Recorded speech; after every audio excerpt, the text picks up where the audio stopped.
Welcome, everyone, to Eikon. Like Dino said, my name's Dan, and I'm really excited that you guys are here with us as we kick off this brand new series. As we were looking at the year and looking at what was coming up, we realized that in about 2.5 weeks is Valentine's Day, and with that in mind, and I'll reiterate that for all you men in the room, in 2.5 weeks is Valentine's Day, and in light of that, we thought, man, it'd be a great time to talk about relationships. Now, here's the thing. I realize that not everyone in this room is in a relationship right now. Some of you depressedly so. And we've got people all across the gamut here. We've got people that are married, engaged, dating, divorced, people downloading every dating app possible. I will say, before I walked on stage, I watched someone, I kid you not, open an app that was a dating app. I told them I wouldn't say who they were. But as I was sitting there, I saw someone open up that app, and they said, oh, it was a notification. Yeah, right, So if you want to find somebody, apparently Zeusk is a good app. So anyway, here's the thing. There's people all across the room in all different kind of areas when it comes to relationships. But here's the thing.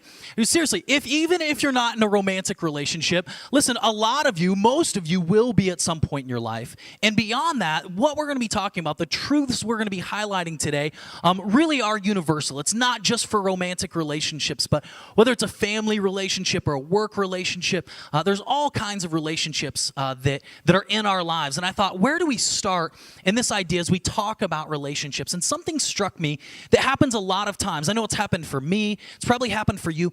But have you ever found yourself in a relationship where you just feel like you're not quite connecting like you used to? Maybe you're just not able to say what you're really thinking, or you feel like you say something and they keep interpreting it another way. Or how many times has this happened? Maybe someone comes to you and they start telling you something negative that happened or a problem they have. And especially for us men, what do we try to do? We want to fix it, don't we? Right? And we're like, oh, I can fix this for you. And sometimes the ladies in our lives, sometimes the people in our lives, they don't want us to fix it. They want us to, just listen, right? We just got to listen and feel it. And it reminded me, and I thought, man, how often in our lives do our relationships and does our communication look something like this? It's just, there's all this pressure, you know? And sometimes it feels like it's right up on me, and I can just feel it, like literally feel it in my head, and it's relentless, and I don't know if it's going to stop. I mean, that's the thing that scares me the most, is that I don't know if it's ever going to stop. Yeah. Well, you do have a nail in your head. It is not about the nail. Are you sure? Because, I mean, I'll bet if we got that out of there... Stop trying to fix it. No, I'm not trying to fix it. I'm just pointing out that maybe the nail is causing... You always do this. You always try to fix things when what I really need is for you to just listen. No, see, I don't think that is what you need. I think what you need is to get the nail out. See, you're not even listening now. Okay, fine. I will listen. Fine. It's just... Sometimes it's like there's this achy... I don't know what it is. And I'm not sleeping very well at all. And all my sweaters are snagged. I mean, all of them. Yeah, that sounds really hard. It is. Thank you. Ow! Oh, come on. Ow. If you would just... Don't... Try to see things my way. The truth of that video. Amen? Oh, man. Sometimes it's just about the nail. It just is. I'm sorry. Man, you know, and this is, we can laugh at this because we've been there, right? Like, we've seen this. We've experienced this, that sometimes communication isn't what it should be. And it got me thinking about communication and relationships in general. And here's this truth that I want you to get today, because this is hugely important, that communication is the lifeblood of all relationships. And as your communication goes, so will your relationship. all your relationships, whether they're romantic relationships or not, communication is huge. I remember growing up, my extended family, some of my relatives, they weren't real great at this whole communication thing. I grew up in central Illinois, kind of in farm country, so they were farmers, and they would do this. How many of you guys have been with someone that uses like sideways communication, right? Like where they don't really say what they want, but they kind of like hint around it, and you just want to be like, just say it, right?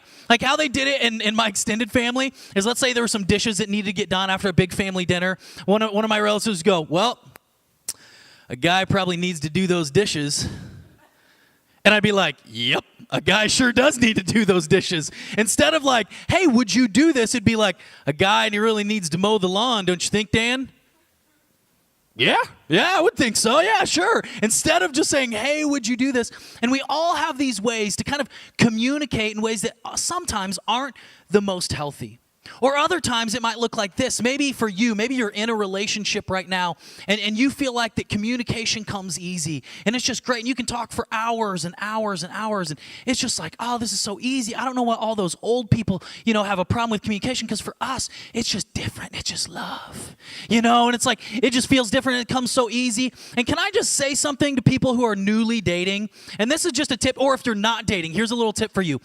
When it comes to your relationships, your first date, that's like the high water line, right? It only goes down from there, right?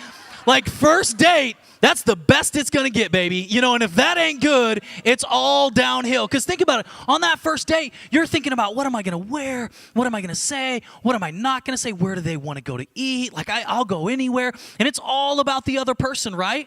Like, I actually talked to someone this past week, and they told me about a first date that they went on with someone. And I told Sarah I wouldn't use her name. And she said she went on this date with this person. She may or not be the same person that downloaded the dating app. But anyway, she went on, I said or not, may or may not be. But she went on this first date and she went, and this guy apparently was a little insecure about how tall he was. And so she went, I kid you not, you can ask her afterwards, whoever she is. And she walked up, and the first thing the guy did, and imagine you're just standing there, the first time you've met, and he walks up and gets like right close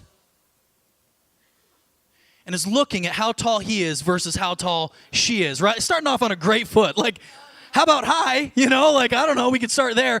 And he goes on to, at the end of the date, he asks if she'll pay for the tip, and it gets real awkward, and he tells her about how he's this mixed martial artist, and all of his co-workers are intimidated because they're scared he's going to beat him up, and sounds like a winner, right? And at the end of the night, she realized, you know what, probably not someone I want to do a second date with. And I would say, yeah, because if that's the high water mark, it only gets worse. That's just going to get bad. It's like bad to worse. So you got to remember that early on in a relationship, sometimes that's when communication is at its best.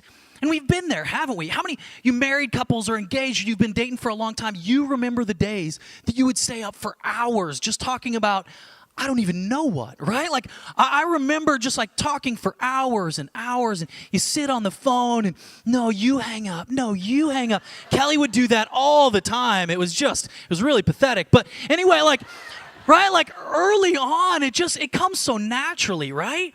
And it just feels like communication just flows. But something happens over time.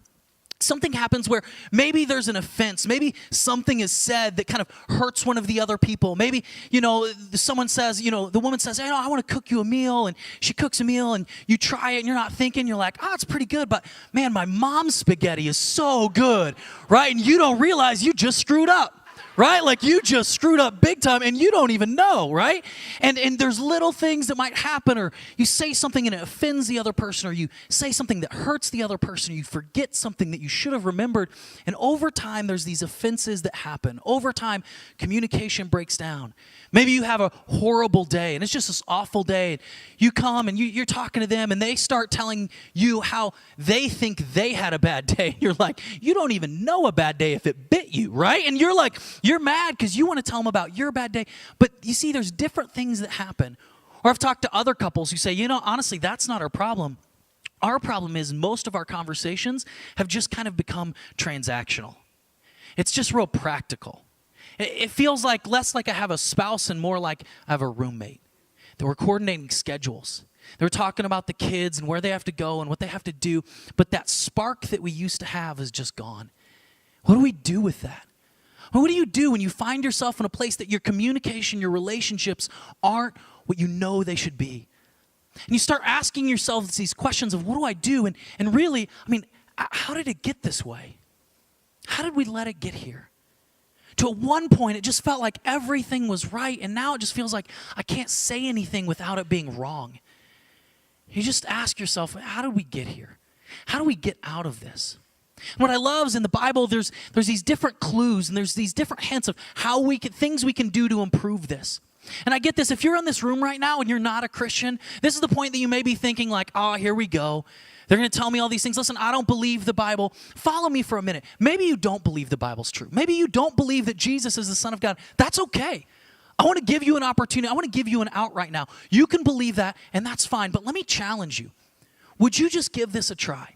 If what you've been doing already got you to where you are, why don't you try something different? And just maybe you take a step and say, okay, I'll give this a try. I don't know if I buy everything, but I'll try this and I'll see if it works. And what I believe that's going to happen is as you do that, as you give it a chance, that you may see that maybe there's something to this Jesus thing. There's something to this Christianity thing.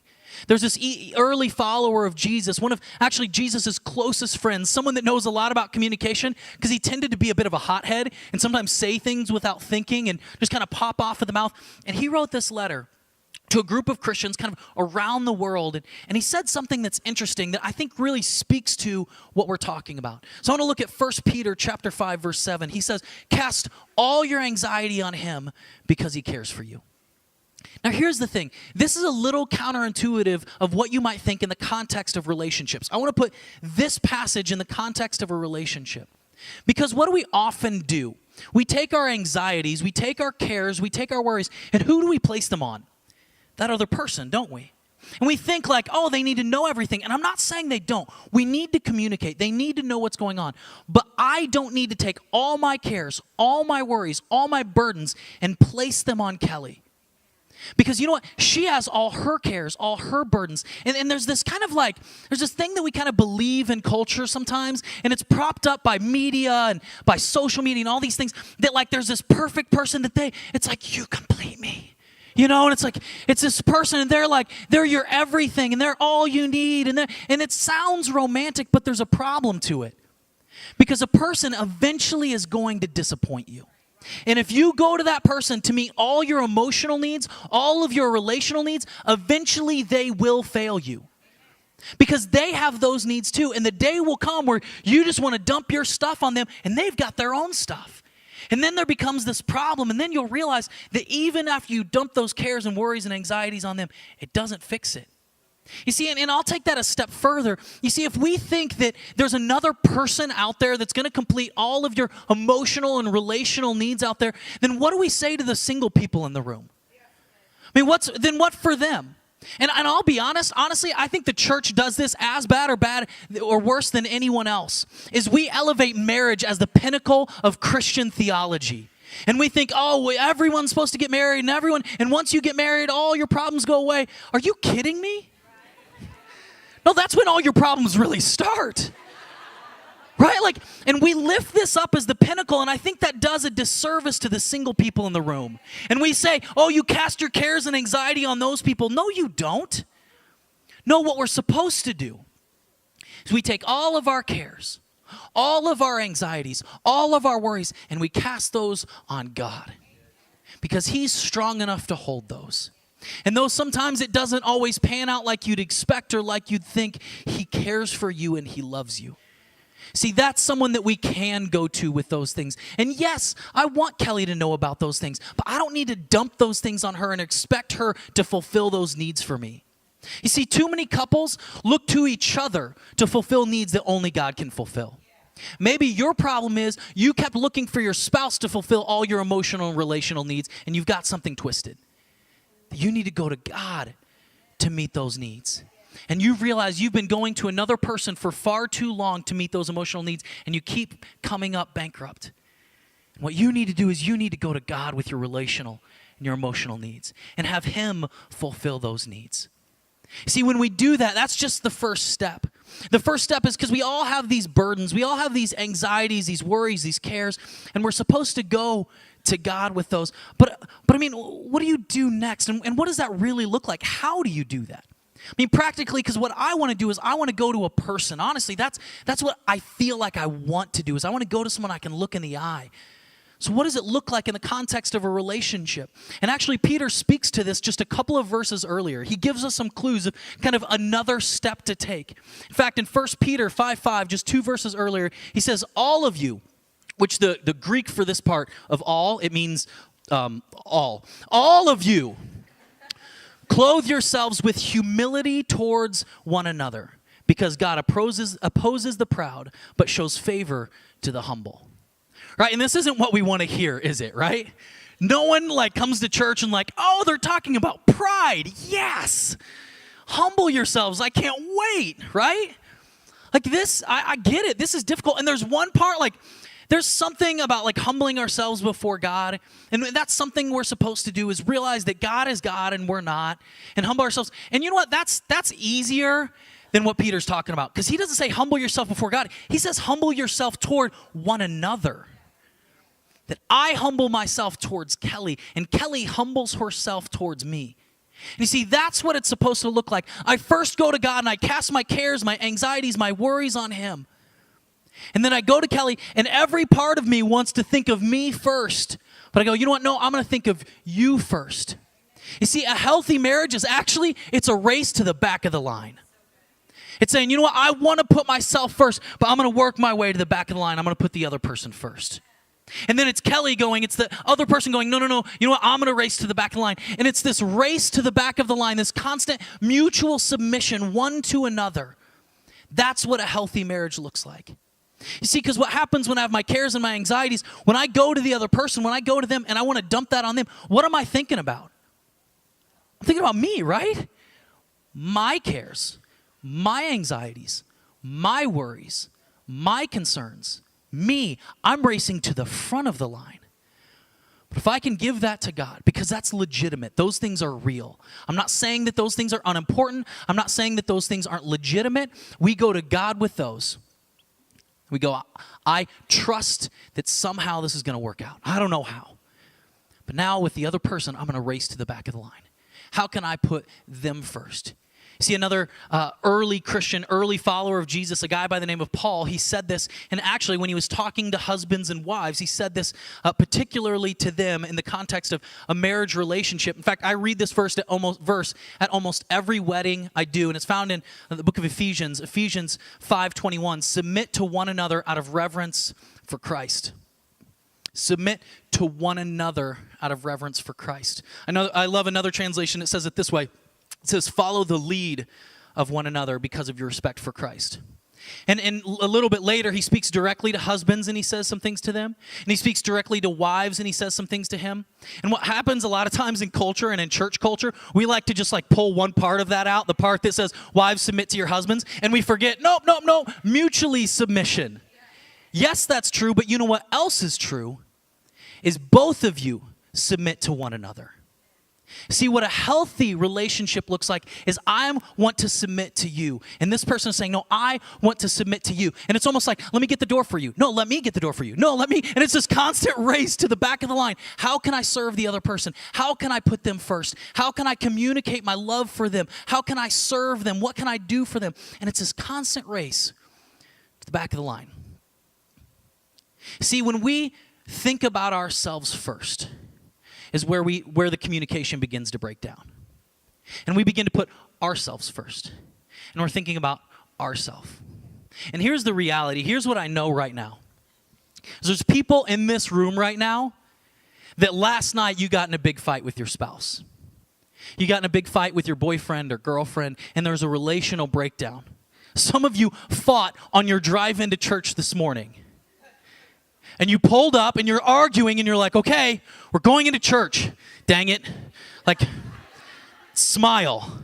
And you're mad and you get out and it's like something happens. And you're like, hey, God bless you, brother, how you doing, and you walked in and you sang your songs but you're just thinking about that argument. You're just replaying in your head. It's like in the shower when you think of that perfect comeback line, you're like, oh, I should have said that. You're thinking of that in worship, aren't you? You're like, oh, I'll get him when we get out of here. I know what I'm going to say. And I'm going to be like, hey, were you listening to the pastor? Did you hear what he said? Back of the line, right? And we're like, you came in and you know right now things aren't the way you want them to be. You came in and there's this breakdown in the relationship. There's been this breakdown in communication. Maybe you walked in and you relate to that whole transactional thing. And your relationship has become that. Your spouse has become a roommate. It's a marriage of convenience. You're sticking with it because of the kids. And what I want you to know is there is a way back. There's a way back. You can find your way back to that healthy relationship with that great communication. But one of the keys, it's like I said earlier, it's going to be communication, because communication is the lifeblood of all relationships. It's going to have to start with you saying, I need to communicate where I'm at. I need to communicate what's going on. There's people in this room right now. Some of you wish there was someone next to you to nudge because your spouse isn't here. Your significant other, they're not even here today. Like, man, what do I do with that? I mean, where do we go when we feel like it's so broken, when we feel like we have so far to go? What do we do with that? Where do I even start? Because here's the thing, for most of you, it didn't happen overnight. It happened over nights and nights and nights. And it's not going to get fixed in one day either. See, it's going to take you taking baby steps to work your way back. It's going to take you making intentional choice after intentional choice to get things back to where they need to be. And I want to encourage you, listen, this is just one step. What we're talking about today, taking our cares and our worries and anxieties and giving those to God, and then going to the other person and racing for the back of that line, finding ways to submit to them, to follow their lead, to serve them, those are just a couple of steps. And I want to encourage you to look into something that you saw in the announcement videos, and that's Marriage Matters. Marriage Matters is a 6-week course. It's on, I believe, Tuesday evenings. And I want you to make this investment. In fact, you can sign up. Maybe the most spiritual thing you do today is go to iconchurch.com/events and you just sign up. Childcare is provided. Listen, there is a minimal cost. You're going to have to invest into this. You can get more information at the info booth, but here's what this does. This gives you multiple evenings. This gives you weeks to keep circling around and to talk about this. Hey, how can we fix things? What can we do? This is for married couples, dating, engaged. If you're seriously dating or you're engaged, I want to encourage you to do this. And Kelly and I did this the last time this came around. And here's why Marriage Matters is great. You break up at tables, and you're at different tables, and you watch a video, you listen to someone talk, and then you go and you talk, and you're asking questions together at the table, and you realize, wow, we're not the only one that's screwed up. In fact, they got it worse than us. And you realize that you're not in this by yourself. That this place is supposed to be a place of community and hope and healing. And together, you realize, oh, that worked for you guys. Maybe we could try that. You realize that you get to grow together alongside each other. It's why we say here that circles are better than rows. So when you do life in a circle, when you can say, hey, we're struggling in this area, and we need to improve in this. It gives you a chance to bounce off of other people and to learn from other people. So I want to encourage you, sign up for Marriage Matters. Jump into this. It starts February 13th. You've got time. It's be a great way to invest into your marriage. I realize that this didn't happen overnight. That these problems, they grew over a period of time. And they're not going to go away overnight either. And I want to challenge you to make a decision today. In a moment, the band is going to play a couple of songs. And we're going to stand together and we're going to sing. But you're going to have an opportunity to actually do something. In fact, maybe what you could do is when everyone stands, you decide that you need some privacy, you need some kind of time to yourself. Maybe you turn around, you kneel in your seat. Turn it into kind of an altar and say, God, I need to give my cares and my anxieties to you. I realize I've been looking to someone else to fulfill all my emotional and relational needs. And God, I want to look to you first. I want to put you in your rightful spot because that's my problem. I got to do that first before I can think about anything else. God, I need to put you in your rightful spot. You're not there. I'm looking to someone else. I've been looking to people for far too long. God, I want to look to you.